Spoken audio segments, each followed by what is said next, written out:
Dans l'introduction, je disais tout à l'heure, chers téléspectateurs, que le docteur Roger Toudier est inventeur.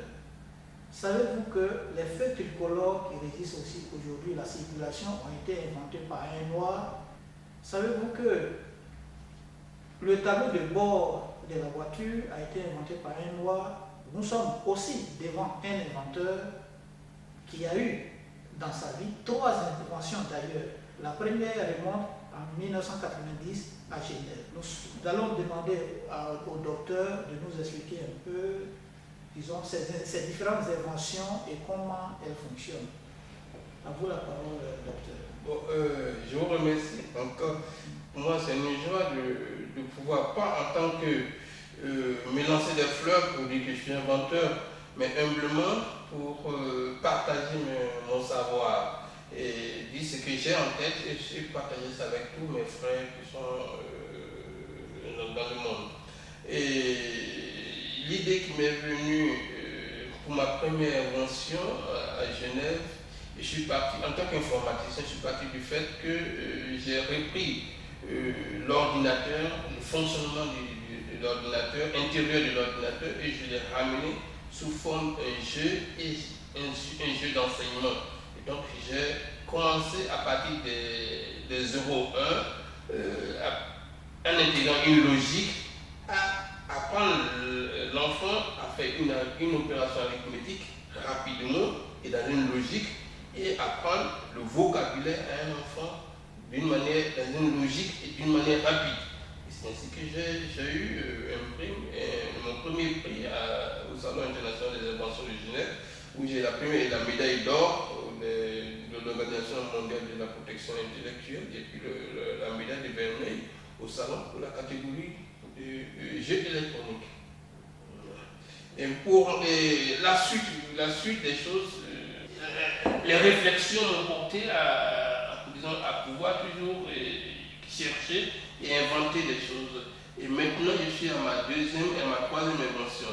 La deuxième, bon, simplement, je vais vous dire qu'elle est toujours dans le domaine, disons, dans le domaine, disons, de l'antique, dans le domaine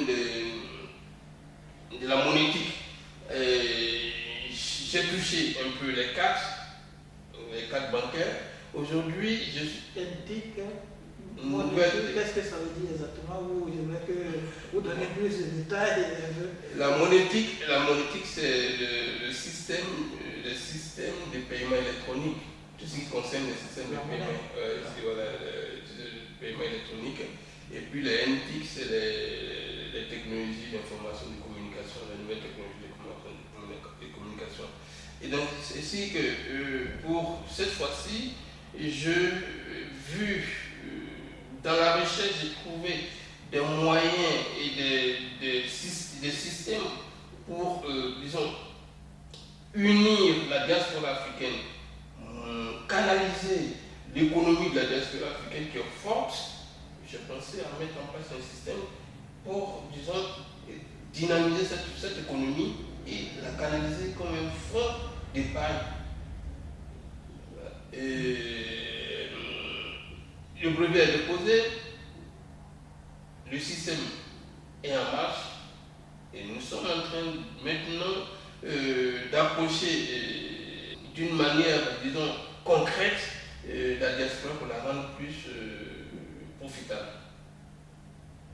Okay, j'allais poser une question dessus, mais vraiment je voulais revenir dessus parce que parlant de la diaspora, c'est parler vraiment d'une masse de personnes, cette population très très importante qui participe à l'économie vraiment de leurs différents pays.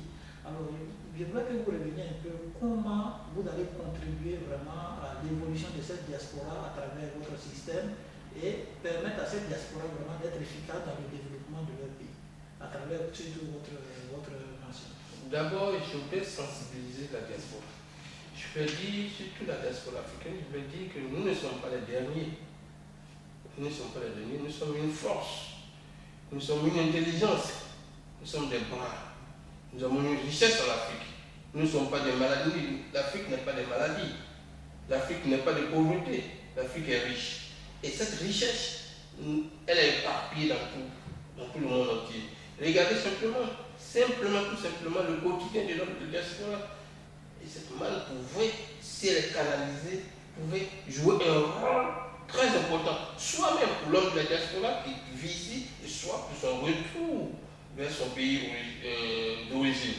Et ça peut servir pour une industrialisation de l'Afrique. Alors, cette envie me pousse à dire, écoutez mes frères de la diaspora, écoutez les hommes de la diaspora, levez-vous, faisons cette révolution. Les Chinois l'ont fait. Nous avons quelque chose en main, nous avons l'intelligence. Voilà l'intelligence, voilà le système qui est mis en place. Venez ensemble pour qu'on puisse travailler et qu'on puisse donner une économie digne de nous-mêmes. Merci. L'intelligence, la connaissance et la richesse sont très rarement au rendez-vous en même temps pour contribuer au développement. Chers téléspectateurs épris d'affaires et de développement, vous êtes interpellés. Le deuxième volet de cette interview concerne l'exposition internationale qui se déroulera ici à Milan en 2015 et à laquelle participera la Côte d'Ivoire de façon active. Docteur Roger Toudier est aussi organisateur de cette exposition. Si cela est vrai, docteur, pouvez-vous nous dire aux Ivoiriens comment la Côte d'Ivoire prépare cet événement vraiment très important de son histoire? Enfin, l'expo s'est fait par période. Et l'Italie a été choisie pour organiser l'expo 2015 qui fera son ouverture à partir du 1er mai pour 6 mois. Dans plusieurs pays du monde entier, si nous trouverons. Et précisons même ce 15 octobre, les présidents de plusieurs pays se sont rassemblés ici à Milan. À l'Italie pour réfléchir. Et donc,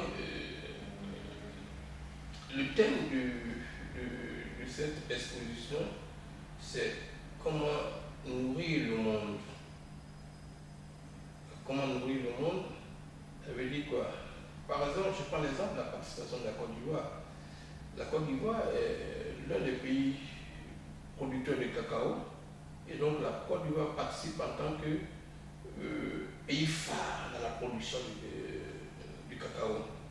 Et donc, son thème, c'est de présenter la culture du cacao.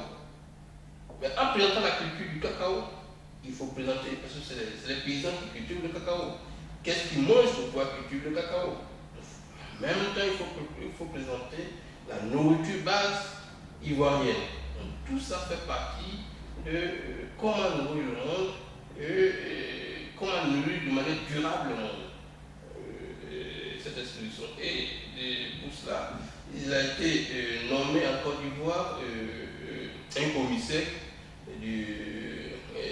M. Wulukoy Victor du commerce international qui a formé un comité dans lequel je fais partie comme vice-président de la mutuelle de cadres ivoiriens en Italie.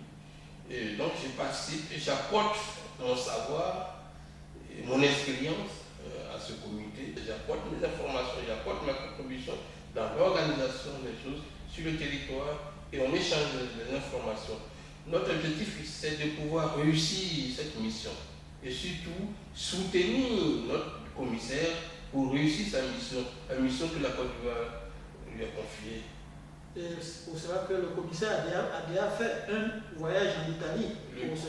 Le commissaire a déjà fait un voyage en Italie, il sera là bientôt encore pour un deuxième voyage, et plusieurs voyages seront faits jusqu'avant le 1er mai. Il vient pour superviser, pour coordonner, pour voir ce qui avance par rapport à la réalisation du cluster ivoirien. Donc le commissaire Wulukoy Victor sera à Milan bientôt et il va essayer de soigner un peu certains aspects des préparatifs vraiment de cette exposition. L'AFCAD, l'Association pour le film de la culture des Africains de la diaspora, voudrait bien être informé de sa présence afin d'informer largement aussi la diaspora africaine et ivoirienne afin qu'elle soit massivement à cette exposition qui est vraiment un éco-événement, comme je le disais, très très important, non seulement pour la Côte d'Ivoire, mais pour l'Afrique. Nous sommes à la fin de l'interview. Avez-vous un bref message sur les cours de l'université, l'exposition et surtout votre projet pour la diaspora? Vraiment, M. Kay, je suis encore ravi pour votre disponibilité, votre intelligence et votre contribution à la valeur africaine. Je crois que l'accent que vous portez est de faire de votre activité une base de transmission, d'information, de tout ce qui peut regarder le bien-être, la production de la diaspora africaine, des Africains. Je crois que je vous en félicite. Et je vais vous conseiller, et je vais vous soutenir, et je veux que nous nous soutenions dans cette lancée. Donc, ceci dit, je souhaiterais d'abord, au niveau de l'enseignement, je souhaiterais, par rapport au cours que nous sommes en train de lancer, surtout le cours de création d'entreprise, de gestion d'entreprise et de recherche des partenaires, nous voulons lancer un appel à tous les frères de la diaspora, que c'est une opportunité à saisir, en fait d'avoir rapidement en 6 mois quelque chose pour s'étayer une place dans cette avancée mondiale. Alors, je pense qu'il faut saisir l'opportunité. Par rapport à l'Expo, je vous dirais que de venir massivement à cette exposition à partir du 1er mai, mais avant cette exposition, intéressez-vous à avoir des informations pour qu'on puisse réussir. En dernier, je vous dis merci encore et je vous appelle avec grand cœur, humblement, que le projet de la diaspora qui va partir est un projet de grande envergure. Et il s'agit de mettre un système, une technologie sur une plateforme. Pour la première fois, vous aurez un système seulement créé par une technologie africaine pour la vie, pour le quotidien de l'Africain, afin de créer une forme de solidarité et d'investissement. Alors, je vous interpelle de s'unir à nous afin que nous puissions réussir ce projet. Oui. Former des élites africaines est vraiment une grande contribution au développement de l'Afrique. Je voudrais revenir encore vers vous, d'avoir encore plus d'amples renseignements sur ces 2 programmes, de sorte à informer le maximum possible la population. L'interview prend alors fin et avant de vous saluer, chers téléspectateurs, chers auditeurs, chers internautes, je voudrais vous informer que je finirai dorénavant mes interviews en saluant 3 amis dans 3 continents. Et aujourd'hui, je commence à saluer l'ami Le Roger de la Suisse, Madame Nathalie Zimbo du Canada et M. Koyo Boulaye Pierre de Guiglo en Côte d'Ivoire, ainsi que toute leur famille. En les saluant, s'ils n'étaient pas des amis, je les choisis en même temps comme des amis. Merci pour votre aimable attention, Roger Donald Kate de l'AFCAD.